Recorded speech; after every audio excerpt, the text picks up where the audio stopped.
इसको अगर देखा जाए तो आपका विजन क्या है आगे के लिए? अदला बदली चली हुई है, कोई विकल्प नहीं है लोगों के पास। विरोध है, उसके साथ सीधा सीधा अन्याय है। उनको नौकरियां दी जा सकती है। नौकरियां देनी होंगी तो उसके लिए प्रदेश का आर्थिक ढांचा मजबूत होना बहुत जरूरी है। आर्थिक आधार पर मजबूती के लिए आपके पास क्या विजन है? कौन से सेक्टर हैं जहाँ पे आप फिक्स करोगे? तो सरकारी क्षेत्र में आज नौकरियां मिलना बहुत ही आसान काम नहीं है। खाका क्या है कि इस तरह की योजना होगी, इस तरह से हम आगे दिखाएंगे जाके।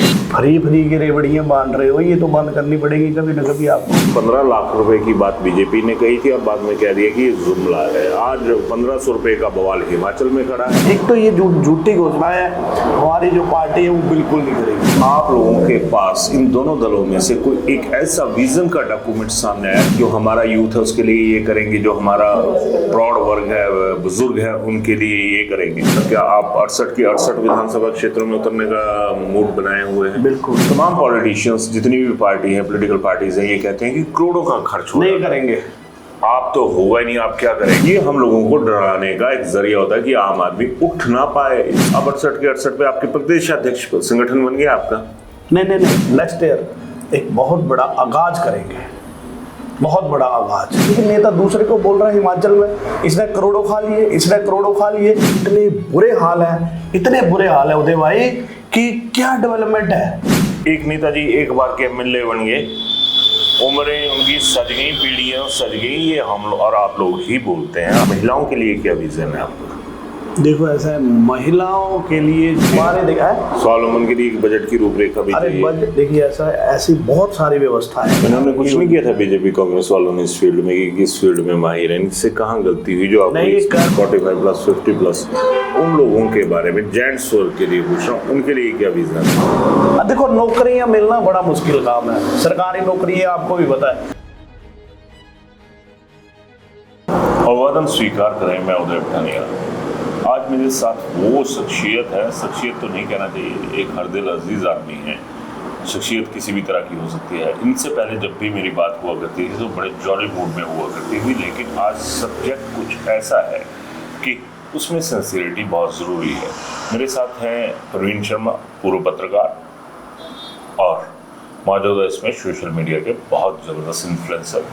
इन्होंने हाल ही में अपने खास नाम एक पार्टी का गठन किया है। पिछले कल उसकी लॉन्चिंग हुई, लेकिन पहुंच नहीं पाए, तो आज मैंने इनसे अनुरोध किया कि आप हमारी तरफ आ जाइए, आधे रास्ते में मिलते हैं।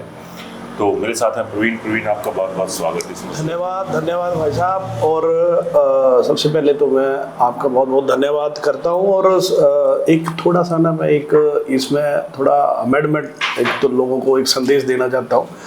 कल काफ़ी मैसेज आए कि अभी पार्टी बनी नहीं और आप पहाड़ी से हिंदी में आ गए। तो मैं ये बता दूं कि हिमाचल प्रदेश में ज़्यादातर जो है ये कांगड़ी भाषा जो है वो 3 या 4 डिस्ट्रिक्ट में है और पूरे हिमाचल में लोग इसे समझ नहीं पाते हैं।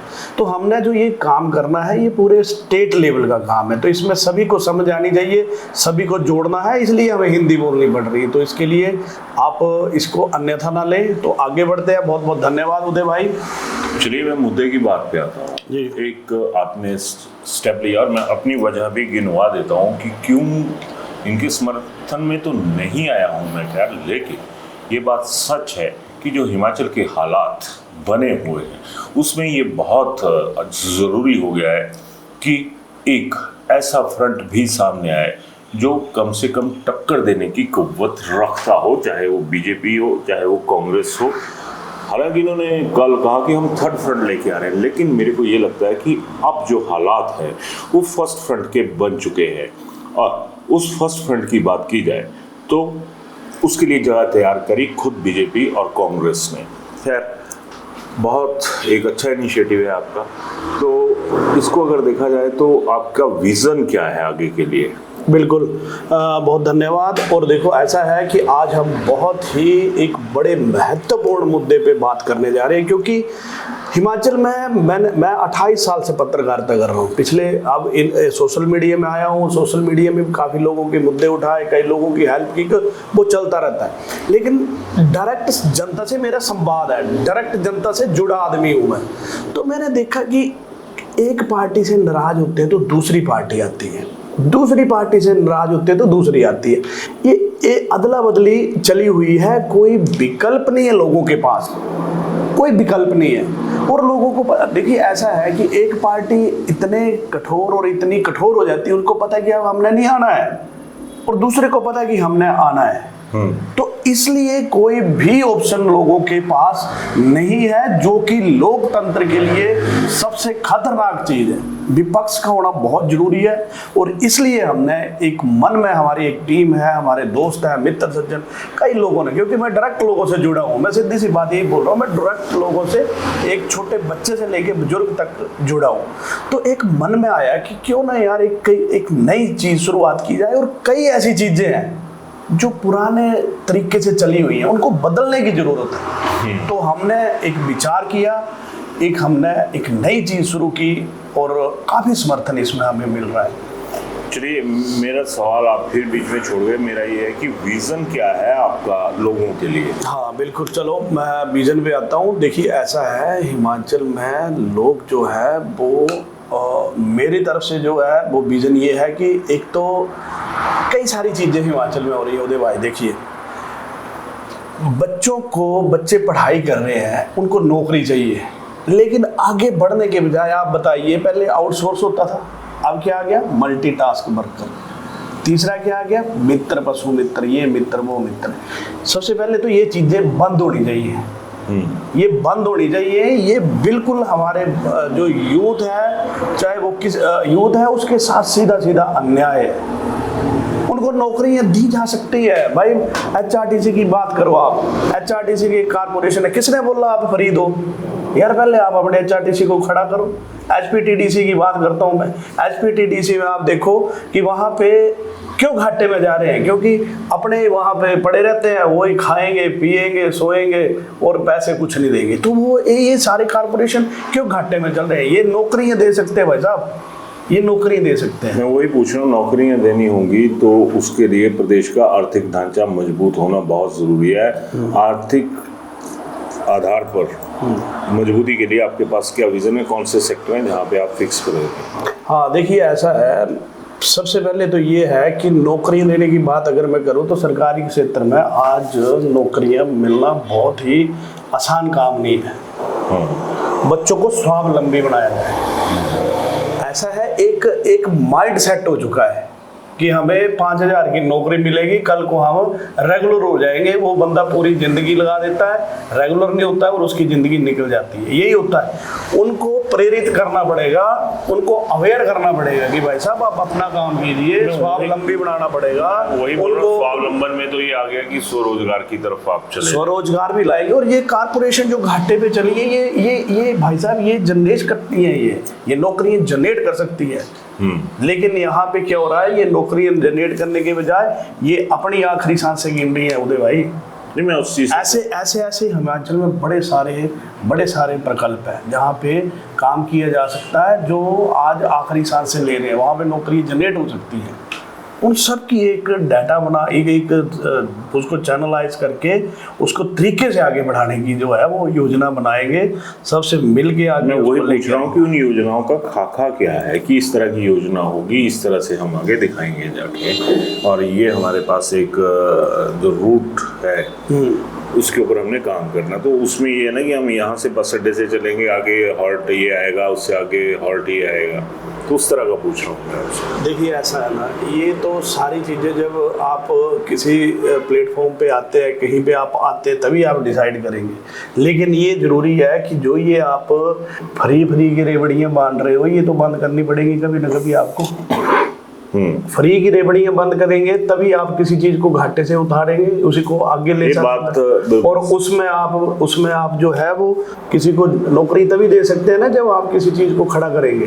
मैं उसी चीज पे आ रहा हूँ कि अक्सर ये होता है कि फ्री की जो रेवड़ी है ना उनको बांटने की, फ्री बीज, उसकी बात आ जाती है, लेकिन उसका शिकार कौन होते हैं? हमारा आप लोग होते हैं। आप मेरे को बताइए कि 15 लाख रुपए की बात बीजेपी ने कही थी और बाद में कह दिया कि ये जुमला है। आज 1500 रुपए का बवाल हिमाचल में खड़ा है क्या हम लोग इतने गिरे पड़े हो चुके हैं कि हम 1500 रुपए का इंतजार करेंगे, 15 लाख का इंतजार करेंगे, पीढ़ियां खत्म हो जाएंगी ना, उनका 15 लाख आएगा ना इनका 1500 आएगा, एक उसी तरीके से बात चलती रहेगी।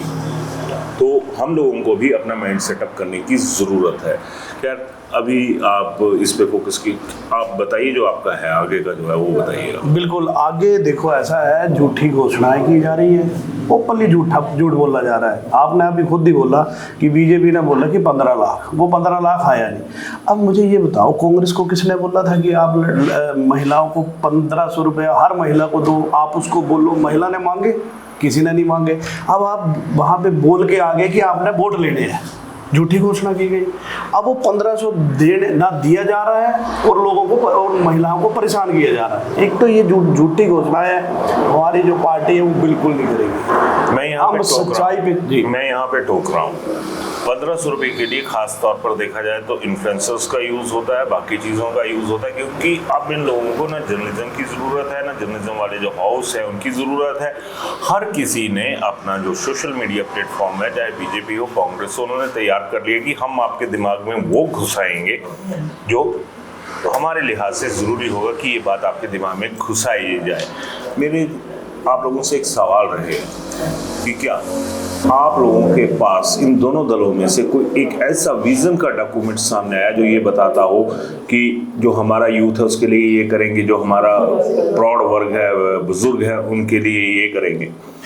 ऐसा कुछ नहीं नजर आता है। खैर इन तमाम चीज़ों में एक जो की पार्टी नई बनी है, अब मैं उसी पार्टी पे आ जाता हूँ। तो आगे का क्या आप 68 के 68 विधानसभा क्षेत्रों में उतरने का मूड बनाए हुए हैं? बिल्कुल 68 पे मूड बनाया है, 68 पे उतरेंगे, कोशिश करेंगे 68 पे।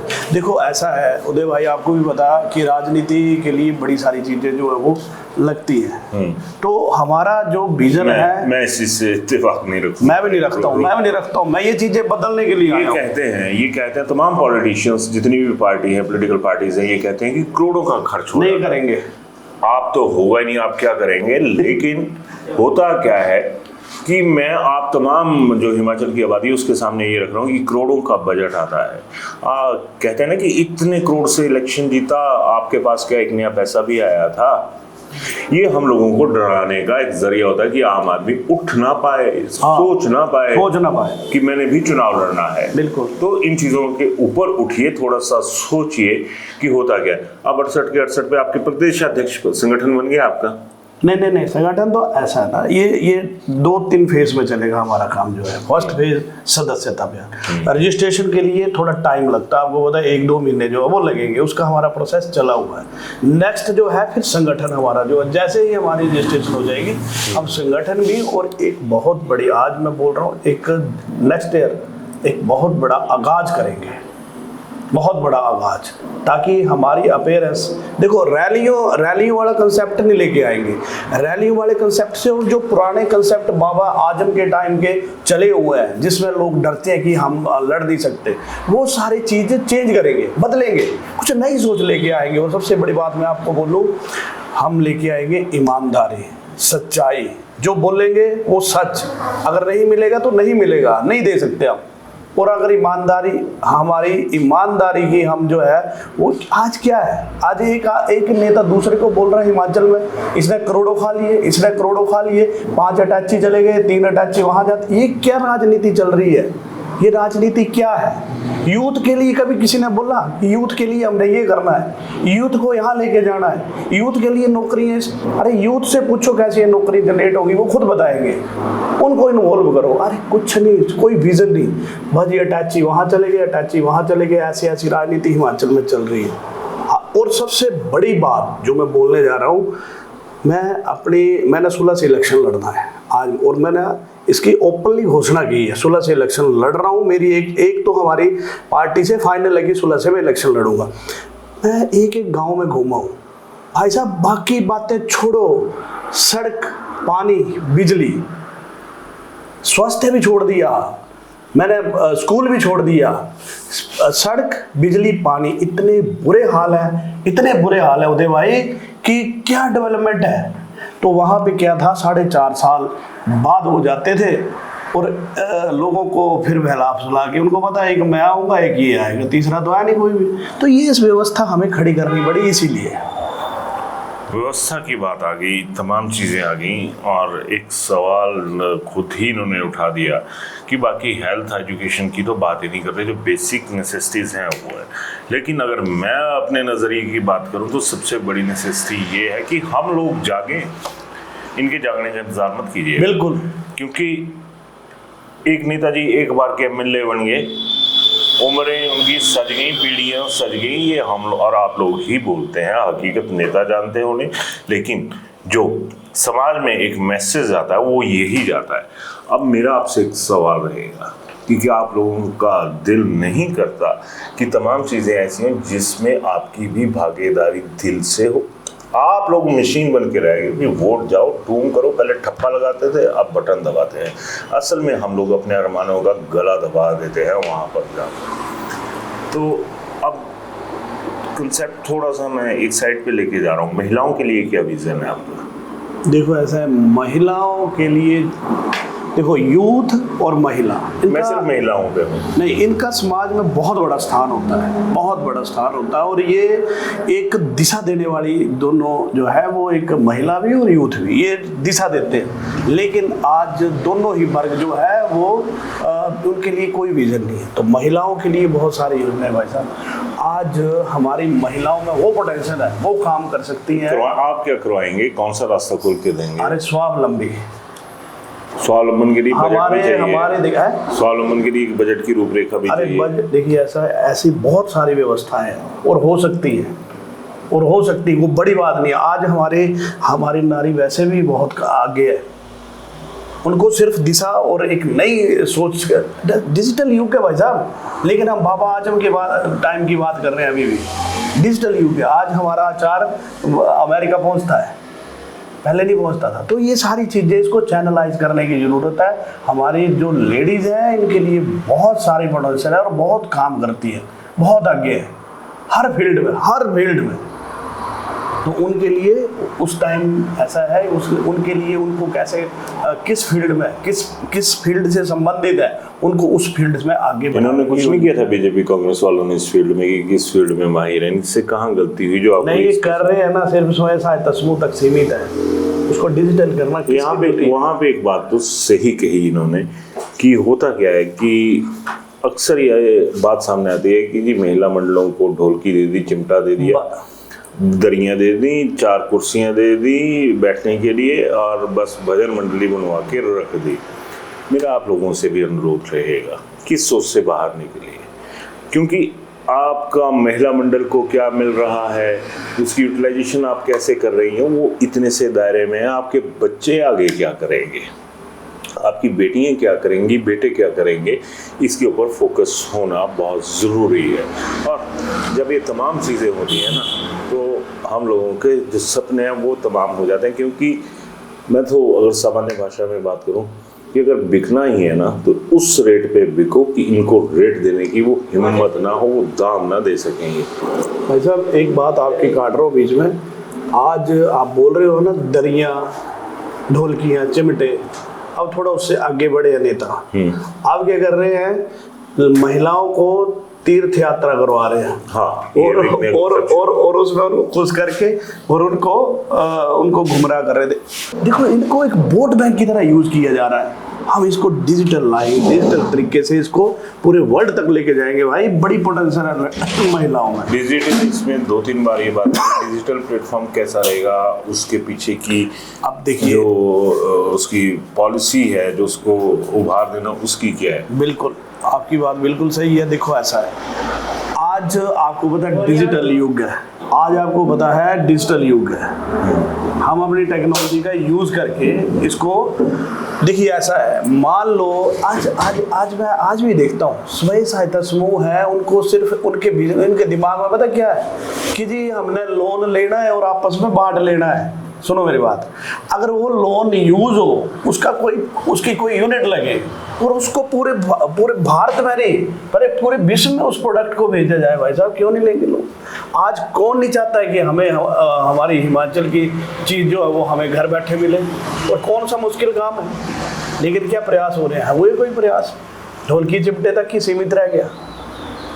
चलिए, इसी तरह से अगर मैं जो दूसरे हमारे बड़े हैं 35 प्लस 40 प्लस 45 प्लस 50 प्लस, उन लोगों के बारे में जेंट्स वर्ग के लिए पूछ रहा हूँ, उनके लिए क्या विजन है? देखिए ऐसा है उदय भाई, आज जो समय है ना वो स्किल डेवलपमेंट का ही समय है। अपनी 50 की उम्र में क्या ऐसा कुछ नहीं है, ऐसा कुछ नहीं है। 50 की उम्र में क्यों नहीं कर सकते? आप बैठ के आप अपने घर में बैठ के 36 काम कर सकते हैं। आज डिजिटल युग है भाई, क्यों नहीं कर सकते हैं? उनको प्रेरित करना पड़ेगा, उनको एक चैनलाइज करना पड़ेगा। अब देखो नौकरियां मिलना बड़ा मुश्किल काम है, सरकारी नौकरी है, आपको भी पता है। 6500 पोस्ट जो है वो फील्ड की इनसे भरी नहीं जा रही है बिजली बोर्ड में। 6500 है ही नहीं भाई, कैसे चल रहा है? हवा में चल रहा है सब कुछ। चलिए, लास्ट में कुछ और आप अपना कोई कॉन्सेप्ट? बस यही है हमारा जो एक सूत्री कार्यक्रम हमारा जो है वो सच्चाई और ईमानदारी, सबसे पहली बात ये है। और जो पुराना एक पुराने सिस्टम से राजनीति चली हुई है उसको बदलने का एक मन में संकल्प लेके हम आगे बढ़ रहे हैं। अच्छे कैंडिडेट देंगे। और हाँ, जो ये करोड़ों की बातें हैं ना उसको थोड़ा बदलेंगे कि करोड़ों लगेंगे तब जाके इलेक्शन लड़ा जाएगा। नहीं, इस धारणा को बदला जाएगा। इलेक्शन कोई भी लड़ सकता है, कोई बड़ी बात नहीं है। तो यही है, और समाज में कुछ अच्छा करेंगे। हाँ, ईमानदारी एक इस बात पे तो मैं मतलब ठोक बजा के बोल रहा हूँ कि हमारी पार्टी ईमानदारी से काम करेगी। एमएलए नहीं, एमएलए के घर में दौड़े हुए हैं, उसको बेचारा एक आम आदमी कहाँ अपनी बेचारा वो एप्लीकेशन तक जेब में वापस ले आता है भाई। उसके लिए सिस्टम बनाएंगे। एक आम आदमी आपने देखा इसमें तपोवन में क्या हुआ, बेचारे उनके पास नहीं बन रहे थे अंदर जाने, एक नेता बाहर आके क्यों नहीं बैठा उनकी समस्याएं सुनने के लिए? ऐसी व्यवस्था करेंगे जिसमें आम आदमी को सहूलियत मिले, आम आदमी तंग ना हो, और मूलभूत सुविधाओं की बात करेंगे। सबसे पहले प्रायोरिटी हमारी वही रहेगी। चलिए प्रवीण भाई, बहुत बहुत शुक्रिया आपका। और बड़ी बात तो ये आ गई कि जिस तरह से हम कहते हैं ना कि बीजेपी कांग्रेस जान लगा देते हैं लोगों के, और इन लोगों में जान डाल भी देते हैं। चाहे 5 साल एक मृत अवस्था में चला जाए, दूसरा बिल्कुल ताज़ा हो जाए, हम लोग हमेशा बासी रहे और तैयार हो जाओ हिमाचलियों। अगर आपने थोड़ा सा भी वो कहे ना देवभूमि, तो देवभूमि में ये जो सियासत का जहर है वो इतना हो चुका है बहुत ज़्यादा कि शायद भगवान शिव भी अब कोई भावार्थ किसी तरीके से ले जाएगा कि एक विष उन्होंने पिया था ब्रह्मांड की रक्षा के लिए। लेकिन जो हम इस ब्रह्मांड में रहने वाले लोग हैं ना, वो कितना सा विष रोज पी रहे हैं। और ये थर्ड फ्रंट छोड़िए, सोचिए कि एक फर्स्ट फ्रंट है और उसमें आप हैं, और उसमें आप क्या बदलाव ला सकते हैं? मेरा तमाम लोगों से गुजारिश रहेगी कि ठीक है, बीजेपी कांग्रेस करनी होगी तो कीजिए, कोई हर्ज नहीं है उसमें भी। लेकिन ये देखिएगा कि जब आप इन लोगों के लिए हाथ और कमल के फूल का फर्ज निभा देते हो, ये आपके वोट का कर्ज चुकाते हैं क्या? कम से कम कोई ऐसा आदमी लेके आइए जिसे आप बुलाएं कि भैया इधर आओ, बहन जी इधर आओ।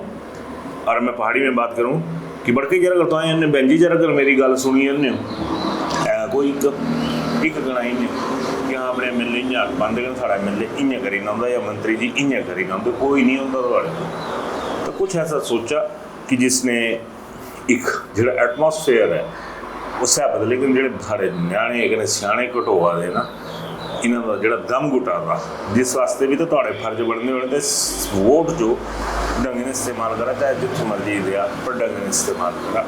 अपनी राय जरूर करने देना। धन्यवाद। Welcome to Sumer Hotel, your gateway to the beauty of the Himalayas. Nestled in the serene hills of Sarahan, Sumer Hotel offers the perfect blend of comfort, elegance, and breathtaking mountain views.